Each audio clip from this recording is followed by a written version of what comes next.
કનૈયા લાલ કી જય, પુરુષોત્તમ ભગવાનની જય, કાંઠા ગોરમાની જય. અમૃતધારા 13 દિવસ 13ની વાર્તા. પરસેવાની કમાણીનું ફળ. પુરુષોત્તમ મહિનો આવ્યો છે. અમરનગરમાં ભક્તિભાવ ઉભરાયો છે. બધા પુરુષોત્તમ માયનો નાય છે. ભાવિકો સવારે વહેલા ઉઠી નદીએ સ્નાન કરવા જાય છે. સ્નાન કરી કાંઠાગોરનું પૂજન કરે છે અને કથા વાર્તા સાંભળે છે અને યથાશક્તિ દાન કરતા ઘેર પાછા ફરે છે. નગરનો રાજા પણ ધર્મ કરવા લાગ્યો છે. તે પણ નદી કિનારે સ્નાન કરી બ્રાહ્મણોને દક્ષિણા આપી મહેલે જાય છે. દક્ષિણા આપતી વખતે કોઈ ભૂદેવ રહી ન જાય તેનું રાજા ધ્યાન રાખે છે. બધા હર્ષથી દક્ષિણા લે છે, પરંતુ એક ભૂદેવ રાજાની દક્ષિણાનો અસ્વીકાર કરે છે. હે રાજન, મારે કટકે કટકે દક્ષિણા નથી જોઈતી. છેલ્લે દિવસે જે આપવું હોય તે ખુશીથી આપજે. તો પણ રાજા તેને દક્ષિણા લેવા ઘણો આગ્રહ કરે છે, વિનંતી કરે છે, પણ હઠ પકડીને બેઠેલા ભૂદેવ માનતા નથી. એકના બે થતા નથી. રાજા વિચારે છે કે છેલ્લા દિવસે આપીશું, તો પણ રોજ તેને દક્ષિણા લેવાનો આગ્રહ કર્યા વગર રહેતા નથી. આમને આમ પવિત્ર પુરુષોત્તમ માસનો છેલ્લો દિવસ આવી પહોંચ્યો. નદીમાં સ્નાન કરીને પાછા ફરતી વખતે કિનારે બેઠેલા બ્રાહ્મણોને રાજાએ દક્ષિણા આપવા માંડી. આજે તે રોજ કરતાં વધુ દક્ષિણા આપતો હતો, તેથી બધા આશીર્વાદ આપતા હતા. આપતા આપતા રાજા પેલા ભૂદેવ પાસે આવી પહોંચ્યા અને તેને બધા દિવસોની ભેગી દક્ષિણા આપવા માંડી. તો ભૂદેવે નમ્રતાથી કહ્યું, રાજન, આપના દ્રવ્યનો સ્વીકાર કરતાં પહેલાં મારે જાણવું પડશે કે ધન કેવા પ્રકારનું છે. તેને આપ ક્યાંથી લઈ આવ્યા છો? રાજા કહે, ખજાનામાંથી લાવ્યો છું. મારે વળી બીજે ક્યાંથી લાવવાનું હોય? ભૂદેવ કહે, ખજાનામાંથી દ્રવ્ય લાવો છો તે તો હું પણ જાણું છું, પરંતુ તમારી પાસે જાણે અજાણે અનિત્યનું દ્રવ્ય પણ આવી ગયું હોય તેવી તમને ક્યાંથી ખબર હોય? રાજા કહે, એની તો મને શું ખબર પડે? તો હવે મારે શું કરવું? રાજા કહે, ખરી કમાણી એટલે? ભૂદેવ કહ્યું, દ્રવ્ય લેવાની મારી ના નથી, પરંતુ આપની કમાણીનું શુદ્ધ દ્રવ્ય હોવું જોઈએ. ભૂદેવ બોલ્યા, પરસેવાની કમાણીનું દ્રવ્ય તમે જાતે શ્રમ કરીને મને કંઈ મેળવો તો તે ખરી કમાણી કહેવાય. રાજાએ કહ્યું, બીજા કોઈ આવી વાત કરતા નથી, તમે જ ફક્ત આવો વિચિત્ર આગ્રહ શા માટે કરો છો? ભૂદેવે કહ્યું, આપણા બંનેના ભલા માટે. એવું સાત્વિક દ્રવ્ય હોય તો મારું દરિદ્રપણું મટાડે અને આપની ઈચ્છાને પણ પરિપૂર્ણ કરે. કહે છે કે અન્ન તેવો ઓડકાર, એવું જ ધન માટે પણ છે. રાજાના મનમાં થયું કે બ્રાહ્મણને વધુ લોભ લાગ્યો છે, તેથી આવું કહે છે, માટે તેને 50 સોનામોહર આપું. આમ વિચારીને રાજાએ ભૂદેવને 50 સોનામોહર આપતા કહ્યું, હે વિપ્રદેવ, તમારી ગરીબાઈ આ સુવર્ણ મોહરથી ટળશે. મારા પરિશ્રમની કમાણી તો સાવ ઓછી આવશે. તેનાથી તમારું કાંઈ શ્રેય થશે નહીં, માટે દક્ષિણા સ્વીકારી મને જવા દો. ભૂદેવે પરસેવાની જ કમાણી લેવાની હઠ પકડી રાખી. એટલે જતાં જતાં રાજાએ કહ્યું, હે ભૂદેવ, તમારું મન રાખવા આજે હું પરસેવો પાડી જાત મહેનત કરી જે કમાણી આવશે તે તમારા માટે રાખી મૂકીશ. કાલે સવારે તમે મહેલે પધારજો અને હું તમને આપીશ. આ સાંભળીને બ્રાહ્મણને સંતોષ થયો. હવે તે પોતાના ઘેર ગયો. તેની પત્નીને મનમાં એમ કે આજે પર્વનો છેલ્લો દિવસ છે, તેથી દક્ષિણા સારી મળી હશે. પરંતુ જ્યારે બ્રાહ્મણે એમ કહ્યું કે આજે કશું નથી મળ્યું, ત્યારે તેના મનમાં બહુ જ દુઃખ થયું. બ્રાહ્મણ કહે, એમાં ઉદાસ સુકરવા થઈ ગઈ. આવતીકાલે સવારે મારે રાજમહેલ દક્ષિણા લેવા જવાનું છે. શું વાત કરો છો? ત્યારે તો રાજા તમને સારી દક્ષિણા આપશે. બ્રાહ્મણી હરખાઈને બોલી ઉઠી અને તેની ઉદાસી પણ દૂર થઈ ગઈ. રાજાને આજે પરસેવાનું ધન પેદા કરવાનું હતું, તેથી સાંજ પડતા તેણે મેલા ઘેલા કપડાં પહેરી મજૂરોનો વેશ લીધો. એ વેશે લપાતો છુપાતો મહેલથી નીકળી નગરના દરવાજે એક લુહારના કોઢ આગળ પહોંચ્યો. આ વખતે લુહાર દાંતરડું ઘડી રહ્યો હતો. નજીક આવેલી ભઠ્ઠીમાં લોઢું ગરમ થઈ રહ્યું હતું. રાજાએ લુહાર પાસે જઈ નમ્રતાથી કહ્યું, ભાઈ, તમારે માણસની જરૂર હોય તો હું મજૂરી કરવા તૈયાર છું. લુહારે કહ્યું, કામ તો છે, પરંતુ આખી રાત ધમણ ધમાવીશ ને ગરમ લોઢા ઉપર હથોડો મારીશ ત્યારે માંડ માંડ તને 4 આના મળશે. પોસાય તો હા કહો, નહીતર રસ્તો પકડ. રાજાએ કામ કરવાની હા પાડી. જિંદગીમાં જેણે જરાય શ્રમ નથી કર્યો નથી તેને વચનને ખાતર આવું કઠિન કામ કર્યું. તે કામ કરવા તૈયાર થયા. લુહારના કહેવા મુજબ તે કામ કરવા લાગ્યો. થોડી વાર ધમણ હલાવતા, થોડી વાર ગરમ લોઢા ઉપર જોરદાર હથોડા મારવા લાગી જતો. શરૂઆતમાં તેને કંઈ વસમું લાગ્યું નહીં, પણ ધીમે ધીમે હાથમાં છાલા પડવા માંડ્યા. કલાક પૂરો થતાં તો પરસેવાની રેબ જેબ થઈ ગયા અને હાથમાં એવા ફોલ્લા પડતા કે હથોડો પણ પકડાતો નહોતો. ભઠ્ઠીના તાપથી તે અકળાઈ ગયો હતો. હવે થોડી વાર તો અહીંયા રોકાય તો બેશુદ્ધ થઈ જાય તેવી તેની બેબાકડી હાલત થઈ ગઈ. આથી તે બહાર જઈને ઊભો રહ્યો. લુહારે તો તતડાવી નાખતા કહ્યું, તારામાં કામ કરવાની ત્રેવડ નહોતી તો શું કામ મજૂરી કરવા તૈયાર થયો? આખરે મારું કામ રખડાવ્યું ને? રાજા કહે, ભાઈ, મારામાં હામ રહી ત્યાં સુધી કામ કર્યું. હવે તમારે જે મહેનતાણું મને આપવું હોય તે આપો એટલે રસ્તે પડી જાઉં. લુહારે ગજવામાંથી એક ઠૂબું એટલે બેવડિયો પૈસો કાઢી રાજાના હાથમાં મૂક્યો અને તેને ધૂતકારીને કાઢી મૂક્યો. રાજાને આજે જ ભાન થયું કે જાત મહેનતથી પૈસો કમાવવો કેટલો મુશ્કેલ છે. તે તો ડબ્બું લઈને મેલે ગયો અને મજૂરના કપડાં કાઢી નાખી બંને હાથ પર ઠંડકના લેપ લગાવી વસ્ત્રો બદલીને સૂઈ ગયો. આખી રાતનો શ્રમ મહેનત વિશે વિચારે આવ્યો. પૈસા સહેલાઈથી નથી રળાતો. કેટલો પરસેવો પડે છે, કેટલું દુઃખ પડે છે ત્યારે હાથમાં દમડી આવે છે. આજે પોતાને આ બાબતનો ખરો અનુભવ થયો હતો. વળી બ્રાહ્મણે રાજભંડારનું ધન લેવાની ના પાડી. શું ભંડારમાં અનિતિનું ધન આવતું હશે? રાજ્યના કર્મચારીઓને પ્રજાને પીડીને ધન લાવતા હશે? માટે તેની તપાસ કરીશ. અને આવા વિચારોથી રાજા નિંદ્રાધીન થઈ ગયો. સવારે ઉઠીને રાજાએ નાહીને પ્રભુનું સ્મરણ કરી પેલા બ્રાહ્મણની રાહ જોતો ઝરૂખામાં ઊભો હતો. ત્યાં તો ભૂદેવ સામા આવતા દેખાયા. તુરત જ રાજા નીચે ગયો અને એટલા ભૂદેવોને આદર સત્કાર અને મજૂરીથી મળેલો ડબ્બુ આપતા કહ્યું, હે વિપ્રદેવ, તમારા કહેવા મુજબ જાત મહેનત કરી પરસેવો પાડી હું ડબ્બુ કમાયો છું, તેનો સ્વીકાર કરો. ભૂદેવે હર્ષથી ડબ્બુ લીધો. તે જાણતો હતો કે રાજાને સંતાનનું દુઃખ છે અને સંતતિ નથી.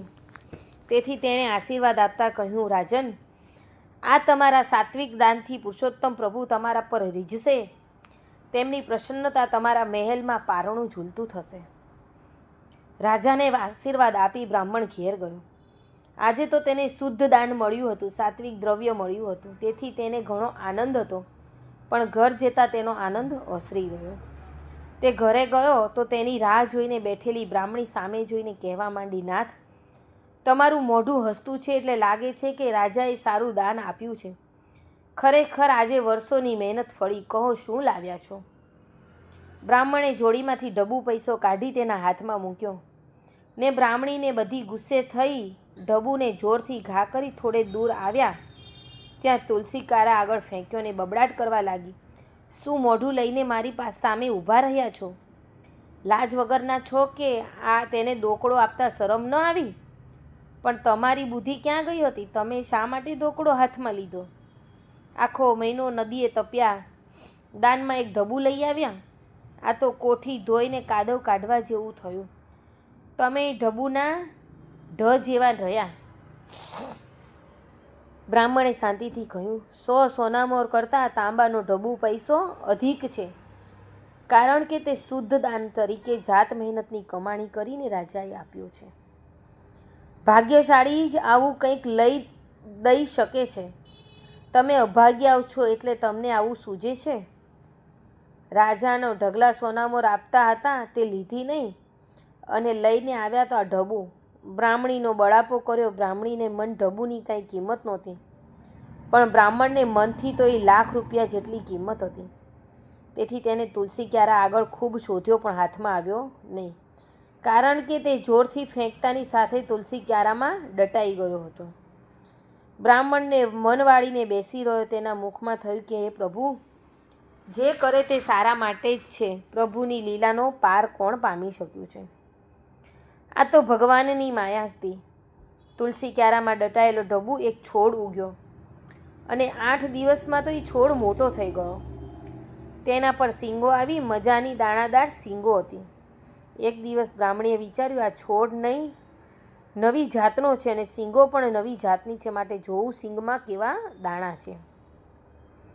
આમ વિચારીને તેણે એક મોટી શીંગ તોડીને ફોલી તો એમાં સાચા પાણીદાર મોતીના દાણા દેખાયા. એ તો પોતાના પતિને બોલાવી લાવી શીંગમાંથી નીકળેલા મોતી બતાવ્યા. માન્યામાં ન આવે એવી વાત હતી. તેથી બ્રાહ્મણે બીજી વાર શીંગો તોડી ફોલી તો તેમાંથી પણ સાચા મોતીના દાણા નીકળ્યા. ચતુર બ્રાહ્મણ સમજી ગયો કે રાજાએ આપેલા પરસેવાના પૈસામાંથી આ પૈસાનું ઝાડ ઉગ્યું છે. મોતીને વેચીએ તો તેના પૈસા આવે એટલે પૈસાનું ઝાડ કહેવાય. વાહ પ્રભુ, તારી કળા પણ ન્યારી છે હો. બ્રાહ્મણ અને બ્રાહ્મણી હવે પ્રભુ પર વધારે શ્રદ્ધા બેઠી, કારણ કે પ્રભુએ તેના આંગણામાં પૈસાનું ઝાડ ઉગાડ્યું છે. એક દિવસ બ્રાહ્મણે બધા મોતી ઝવેરીને વેચ્યા તો તેના 1500 રૂપિયા આવ્યા. ઢગલો રૂપિયા આવેલા જોઈ બ્રાહ્મણ બ્રાહ્મણી બહુ જ હરખાયા. એ દિવસે તેઓ એક પછી એક જઈને ઘર વખરીની બધી વસ્તુ ખરીદવી લાવ્યા. દાણાથી મોટી કોઠી ભરી દીધી. રાજાની ખરી મહેનતની કમાણીના માત્ર એક જ ઢબુ પૈસાથી ગરીબ બ્રાહ્મણનું દરિદ્ર ટળ્યું. તે રોજ 4-5 શીંગો ફોલી મોતીના દાણા કાઢતો અને તે મોતી ઝવેરીને ત્યાં વેચી આવતો. તેને 1000-1500 રૂપિયા મળી જતા. તેથી તેના ઘરમાં લક્ષ્મી ઉભરાવા લાગી. તે તો જોત જોતામાં ધનવાન બની ગયો. બ્રાહ્મણના પડોશીઓ એકાએક બ્રાહ્મણને માલામાલદાર બનેલો જોઈ મોઢામાં આંગળા નાખી ગયા. તેમ થવામાં તેને કંઈક ભેદ લાગ્યો. તેઓ તપાસ કરી તો જાણવા મળ્યું બ્રાહ્મણના આંગણામાં પૈસાનું ઝાડ ઉગ્યું છે. તેમાંથી મોતીના દાણા ભરેલી શીંગો નીકળે છે. બ્રાહ્મણ પોતાના ઘરની આસપાસ કાંટાળી વાડ બાંધી દીધી. બંને પતિ પત્ની છોડની દેખરેખ રાખતા હતા એટલે ત્યાં કોઈ આવી શકે તેમ ન હતું.